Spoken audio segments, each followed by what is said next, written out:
Hindi klaro kag wala sang nagakaigo nga ebidensya. Ini ang naging pahayag ni Senate Minority Leader Alan Peter Cayetano sa mga aligasyon nga nagaangot sa iya sa ginapahayag nga ghost infrastructure project sa Taguig.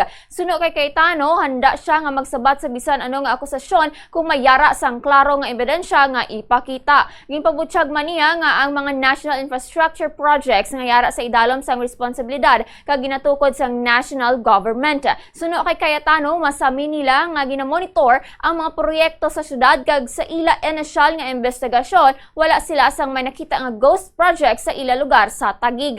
Gindugang pa niya nga ila na ginreport sa Department of Public Works and Highways ang mga proyekto nga may diferensya sa construction, rason nga nagpatigayon sang inspeksyon ng mga opisyal sang ahensya. Nahibaluan nga nagpabutsyag si Senadora Filo Lacson nga padayon ang iya investigasyon sa ginapahayag nga ghost infrastructure project sa Taguig.